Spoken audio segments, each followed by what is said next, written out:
Hi, listeners. It's Becca and Brooke with the College Admissions Insider podcast. We're here to remind you of Bucknell's application deadlines for this year. For incoming first-year students, our Early Decision 1 deadline is November 1st. And for Early Decision 2 and Regular Decision applicants, our deadline is January 10th. We can't wait to meet you through your application.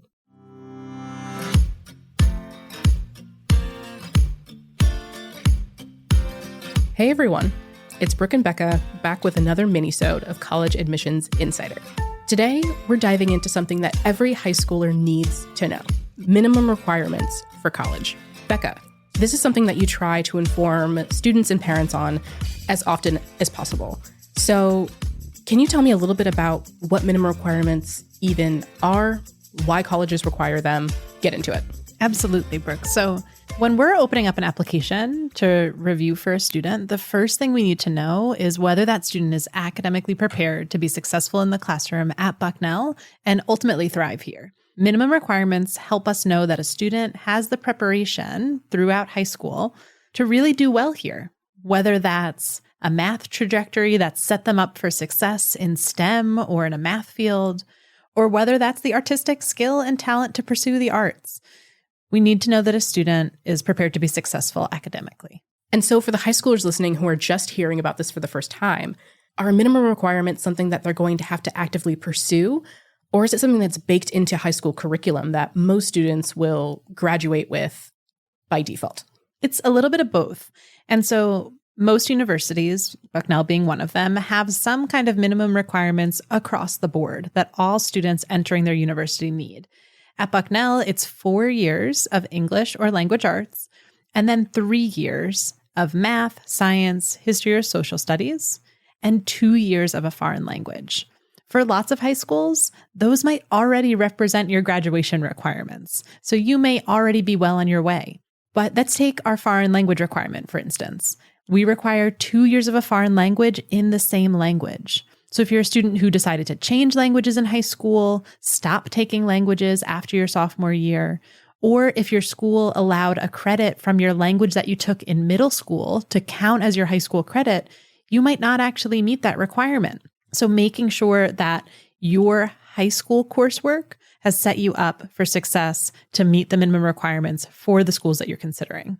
Said differently, each year throughout high school, hopefully, you get to work with your counselor and pick some of the courses you'd like to take. Some schools offer tons of different elective classes that are probably really exciting and really interesting. We hope to see that our students have 4 core classes each year to help them meet the minimum requirements that I've described. Okay, what you're saying is making sense. But a question I have is whether minimum requirements are the same for the university itself as it is for maybe the different programs within the university. Say an applicant wants to go into engineering at Bucknell. Will the College of Engineering have different minimum requirements than, say, a student going into the College of Arts and Sciences? Or maybe an undecided student who meets the minimum requirements for the university as a whole? Yes, and that's why looking at a school's minimum requirements is so important. At Bucknell, in the College of Engineering, for instance, we want to see that students have taken a minimum of pre-calculus, ideally calculus. And so knowing that before applying is really important because if you haven't taken pre-calculus yet, you're not going to meet those minimum qualifications. For engineers, we're also looking for at least 1 year of chemistry or physics, but ideally both. And so making sure that you're picking classes throughout high school to help you get to that level of math, to help you take those chemistry and physics classes will really help set you up for success as an applicant. You used engineering as an example, Brooke, which I think is a great one. Let's hone in on math for a second. At Bucknell, there are a number of majors that require pre-calc as a minimum requirement. Math, science, engineering, accounting, also our business analytics and our economics programs are all required to have at least 1 year of pre-calculus, preferably calculus. And so again, our students should be paying close attention to these when they're applying. It's really hard for me as an application reader to see a fabulous applicant with strengths in academic and extracurricular areas, but they've chosen to apply for a major which they're not meeting the minimum requirements for. It makes it really hard, if not impossible, for us to be able to admit them into their chosen program. So while minimum requirements are required, different schools are different. Different students might have various access to different classes. So are there exceptions for students who might not have access to a particular required class at their high school? What does that look like, Becca? Definitely. Whenever we read a student's application, we're reading it in the context of the high school that they attend.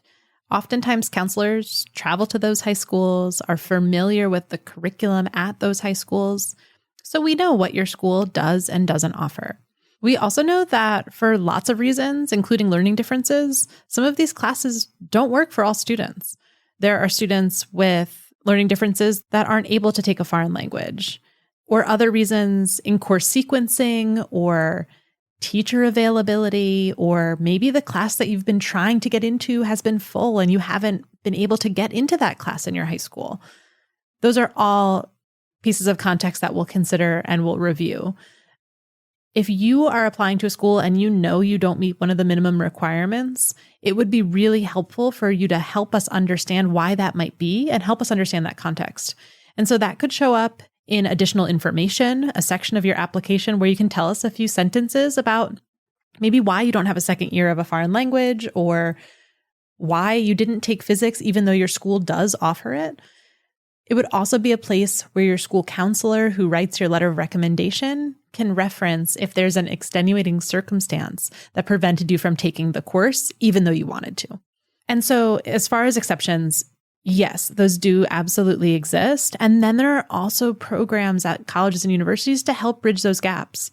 We have a program here at Bucknell for engineers who may have had limited exposure to engineering or math courses beyond pre-calculus. And so that program helps to set them up for success and help them transition successfully from high school to college with a little extra academic support. Yeah, Becca, one circumstance I can see a student not having quite a streamlined path through high school is moving. I moved high schools a couple of times because my family moved from place to place. And it was a bit of a jigsaw puzzle to make sure that I was on the right track and taking the right classes and not missing anything in that trajectory. And take advantage of programs like the one Becca just mentioned to help boost your skills in certain areas if you need that. Becca, you mentioned elective courses earlier. Can we return to that and talk about how those factor in, if at all? Definitely. And so one example I can give is if you're hoping to major in accounting at Bucknell and your school offers an accounting elective, that might seem like a perfect match, right? You're going to take this accounting elective to help expose you to accounting and help you understand whether that's something you might want to major in college. That's a great decision, but not at the expense of using that accounting elective to replace another core class. While electives can be great if they fit in your schedule, we want you really focused on those core academic requirements, and electives are just an added bonus. Now that we know what classes a student should be pursuing and maybe some others that they shouldn't be filling their whole schedule with, what about rigor? Are there different levels of different classes? That is to say, are some classes harder than others that a university would make a distinction between? It's definitely possible. Because we're reading within the context and again, understanding what your school offers, we know that some schools do offer things like AP classes, IB classes, dual enrollment classes, honors level classes, and beyond. There's a million different ways that a school could offer a progression of more challenging classes. What's important to us is that you've challenged yourself year over year. If you're finding challenge in that standard level class or that college prep level class or that honors level class, that's great. But if you're coasting in those classes and your school does offer the option for you to push the envelope a little bit by challenging your curriculum, we hope that you're taking advantage of that challenge within the context of what your school offers. You know, Becca, a great place where our listeners can learn a lot more about academic rigor and choosing their high school classes is episode 20 of our podcast, where we brought a senior associate dean of admissions on to talk about that exact thing. So go check that out if you haven't. And so, Becca, as we reach the end of this really, really great minisode, I do want to ask about what a student should do if they're worried about their trajectory. Say they reach junior year and they realize, oh no, I don't have a second year of a foreign language, or I haven't taken that math or science course. What should they do?